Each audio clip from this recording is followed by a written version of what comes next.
What happens when one of Hollywood's most respected actors walks onto a daytime talk show and refuses to be humiliated? In just 29 seconds, Joy Behar crossed a line so sharp, so completely out of bounds, that the entire studio fell silent. What began as a friendly interview quickly became a masterclass in composure and confrontation. That morning, Denzel Washington arrived at the View like he had 100 times before. Smiling, professional, ready to talk about his latest film. The audience was electric, the panel upbeat.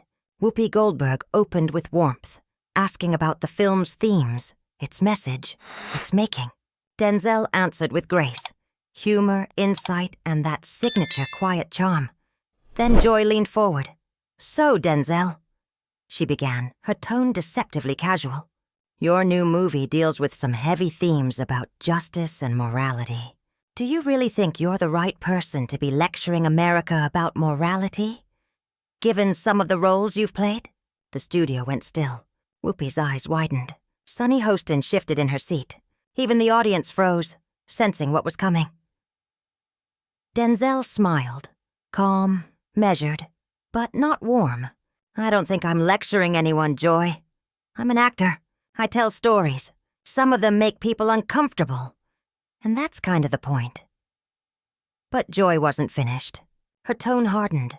"Sure, but don't you think actors like yourself should think about the impact you have? You've played criminals, corrupt cops. Doesn't that send a message?" Denzel didn't flinch. "It sends the message that I'm doing my job," he said evenly. "I play human beings, flawed, complex, real. That's called acting." The audience broke into applause, but Joy talked over it. "I just find it interesting," she continued, "that you glorify violence in your movies and then try to tell people how to think about morality. Isn't that a little hypocritical?" Whoopi tried to interject. "Joy, I think what Denzel is saying..." But Joy cut her off. "No, I want to hear this. How do you reconcile that, Denzel? Playing a drug dealer one day and trying to be a moral authority the next?" A muscle in Denzel's jaw tightened. The cameras caught it. When he finally spoke, his voice was calm, but every word landed like a strike. "First of all, Joy, I've never claimed to be a moral authority. I'm an artist. I take my craft seriously. And if you think playing a complex character means I'm glorifying anything, then maybe you don't understand what acting really is." The crowd reacted. Applause, nervous laughter, tension in the air. But Joy pressed on, her face flushed. "I understand acting just fine, Denzel. What I don't understand is the arrogance. You come on shows like this, promote your movies, take the money, but you don't want to be held accountable for the messages you put out there." Denzel leaned forward now, his calm beginning to fracture. "Accountable to who? To you, Joy. I've been making films for 40 years. I've told stories that move people, challenge people, make people think. And you want to reduce all that to some soundbite about morality?" Before Whoopi or Sarah Haynes could steer things back, Joy cut in again, sharper this time. "No, I think this proves my point. The minute someone questions you, you get defensive. That's privilege, Denzel. Celebrity privilege." The word hit like a grenade. "Privilege," said to a man who'd built everything from the ground up. Denzel sat back. For a long moment, he said nothing. Then quietly, his tone turned cold. "Privilege," he repeated. "You want to talk about privilege? Real privilege is sitting behind that desk, throwing gotcha questions at people who've actually done something with their lives, and calling it journalism. Real privilege is making a living off tearing others down and pretending that's some kind of public service." The audience gasped. The tension was electric. This wasn't the easygoing Denzel they'd expected. This was a man who'd been pushed too far and decided not to back down. Joy Behar went red, and for the first time that morning she didn't have a comeback. "Excuse me? How dare you?" "No," Denzel cut in, his voice rising now, the calm veneer cracking. "How dare you? You invited me here. I showed up in good faith to talk about my work, to connect with your audience. And from the moment I sat down, you've been baiting me. For what, for a viral clip? For ratings? Is that what this is really about? Whoopi tried to intervene. Denzel, maybe we should... But it was too late. Denzel and Joy were locked in, eyes fixed, both unwilling to back down. This is my show, Joy snapped, pointing a finger across the table. And I'll ask whatever questions I want. If you can't handle being challenged, maybe you shouldn't do interviews. Challenge me all you want. Denzel shot back, his tone tightening. But don't insult my intelligence. Don't act like you're asking honest questions when all you're doing is performing for the cameras. There's a difference between a challenge and an ambush, Joy, and you know it. An ambush? Joy's voice jumped an octave. You think this is an ambush? I'm asking you legitimate questions about your choices, about your career. No. Denzel interrupted, firm and unflinching. You're trying to put me in a box. You already had your headline written before I walked in here, and I'm not giving it to you. The audience was dead silent now. You could feel the tension thick in the room. Some looked stunned, others on the verge of applause. But nobody dared move. Joy suddenly stood, her voice shaking with anger. You know what? If you're gonna sit here and attack me on my own show... I'm not attacking you, Denzel said, standing too, his presence towering. I'm defending myself. There's a difference. This is unbelievable, Joy muttered, turning to the cameras. Absolutely unbelievable. We invite someone here as a guest. Treat them with respect. Respect? Denzel's voice boomed through the studio. You call this respect? From the moment I sat down, you've been tearing me down, questioning my integrity, my choices, my character. And the second I push back, I'm the bad guy? Whoopi stood, hands raised, trying to calm the storm. Okay, let's all take a breath. Everyone's a little heated. No, Whoopi, Denzel said, his tone softening but his eyes still locked on Joy. I appreciate you, but I'm not going to sit here and be disrespected. I've earned the right to be treated with basic courtesy. Joy crossed her arms, smirking. So now you're playing the victim? Really? That was it. The breaking point. Something in Denzel's face changed. His expression hardened. His voice dropped. I'm done, he said quietly. He reached up and unclipped his microphone. The metallic click echoed through the studio. I came here to talk about my work, to have a real conversation. But this isn't a conversation. It's an ambush. Wait, Sarah Haynes said, standing. Maybe we can start over. Denzel shook his head. There's nothing to start over. This is who she is, he said, pointing toward Joy. And I'm not going to pretend it's okay. Joy's face turned crimson. Fine, leave. Walk out like a child throwing a tantrum. That's real mature. Denzel stopped at the edge of the set and turned back, calm again, almost eerily so. The camera zoomed in, catching every word. You know what the sad thing is, Joy? He said evenly. You had a chance to have a real conversation. About art, about storytelling, about something that matters. But you chose drama, and that says everything about you, and nothing about me. Get out, Joy hissed, her voice trembling. Get out of my studio. Gladly, Denzel replied.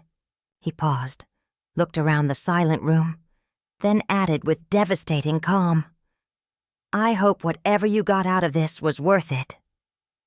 He walked off set. The audience sat frozen. A few began to clap, then hesitated, unsure if it was appropriate.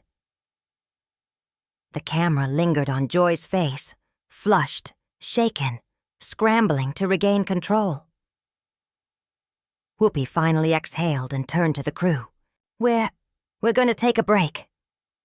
But before the screen could fade to commercial, Joy slammed her papers down. This is ridiculous. Absolutely ridiculous. We ask him a few tough questions and he acts like he's been attacked. This is exactly what I'm talking about. Celebrity egos, Sonny Hostin spoke up carefully.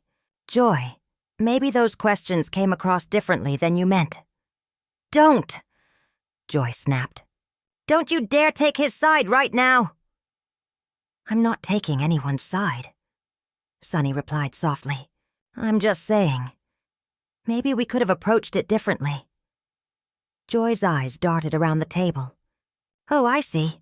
So now you're all against me. Is that it?" Silence. No one answered.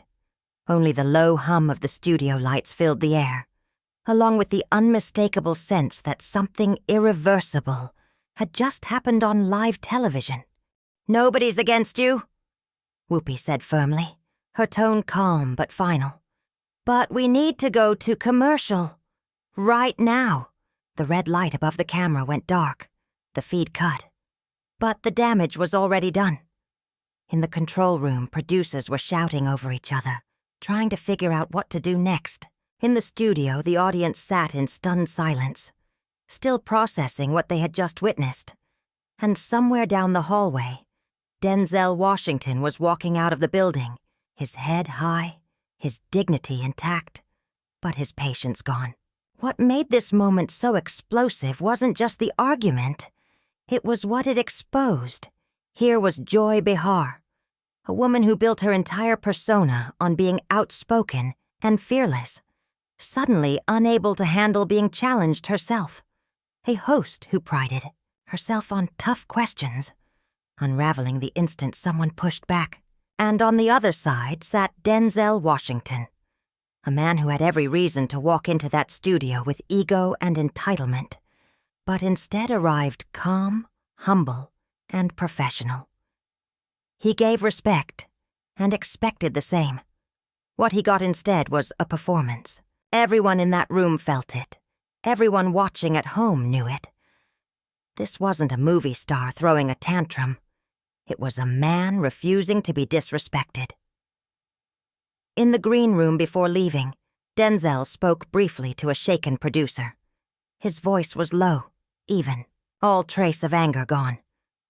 "I don't regret walking out," he said. "I regret that it had to come to that. But I'm not going to sit there and be someone's punching bag for entertainment." Back in the studio, chaos. Joy was still fuming, insisting she had done nothing wrong. The other hosts tried to keep the energy afloat, but the air was thick with tension. When the show returned from commercial, Whoopi forced a tight smile. "Well, that was intense," she said. "Sometimes these conversations get heated, and that's okay. We're all passionate people here." But the audience wasn't buying it. You could see it on their faces. They'd just watched something raw, too real to spin. Joy tried to move on, stumbling through the next segment, but she couldn't let it go. Every few minutes she made another dig, about celebrities who can't handle criticism, or people who think they're too important to be questioned. Her bitterness bled through every line. Meanwhile, outside the studio, Denzel's car pulled away. He sat quietly in the back seat, looking out the window. His phone buzzed nonstop. Agents, friends, studio reps. Everyone wanted a statement, but he wasn't ready to talk. He just needed silence. Here's the truth. Denzel Washington didn't need the view. He didn't need the platform, the audience, or the approval. He was doing them a favor by showing up. And Joy Behar forgot that. In her attempt to prove she was fearless, she crossed the one line no interviewer should ever cross, the line between challenging a guest and demeaning them. Back on set, Sarah Haynes was desperately trying to lighten the mood, but it was pointless. The chemistry was broken. The audience's eyes kept drifting toward the empty chair where Denzel had been sitting moments before. During the next break, the panel's off-camera argument continued. Whoopi leaned across the table, gesturing sharply as she spoke to Joy. Joy was defensive, shaking her head, refusing to listen. Sunny and Sarah exchanged uneasy glances. Everyone knew this wasn't just about Denzel. This was about Joy's pattern of pushing people too far. And this time, it had finally blown up in her face. When the cameras came back on, Joy tried to reclaim control. Her voice was steady, but the defensiveness was impossible to miss. "Look," she said, "sometimes interviews get heated. That's live television. I stand by my questions.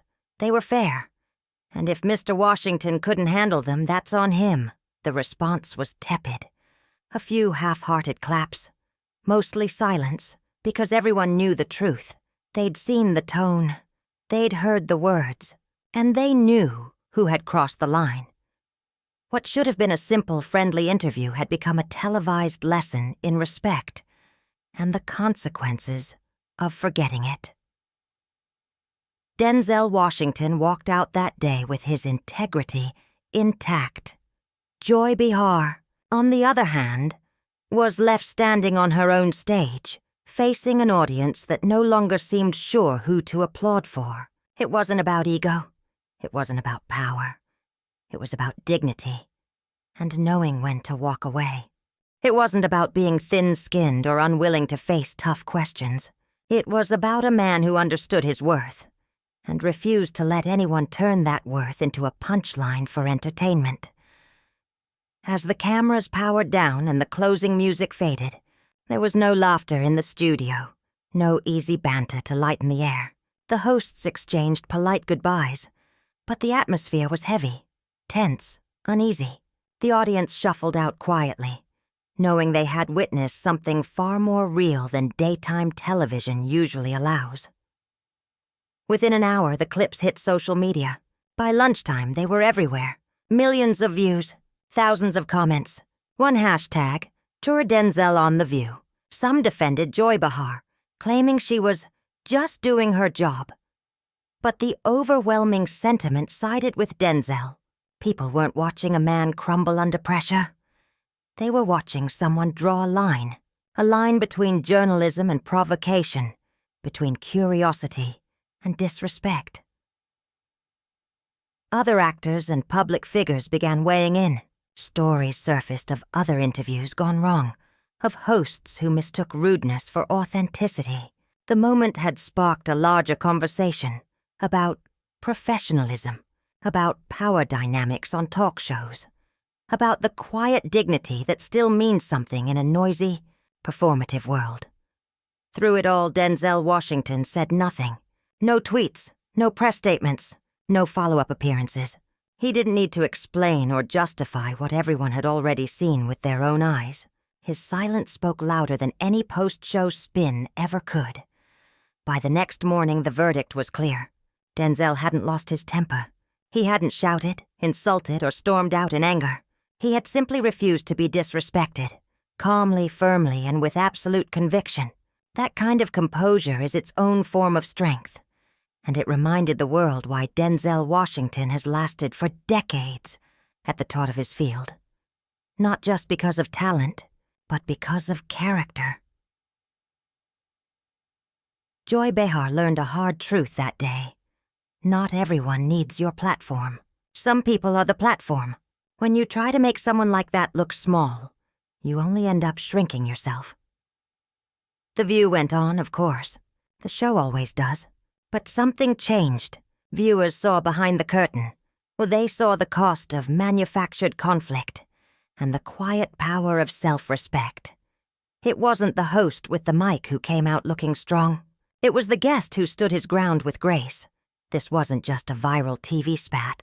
It was a lesson in restraint, in integrity, in knowing when to walk away. Because in a world obsessed with outrage, Denzel Washington reminded everyone of something timeless. Respect isn't taken, it's given. And when you know your worth, you never have to raise your voice to prove it.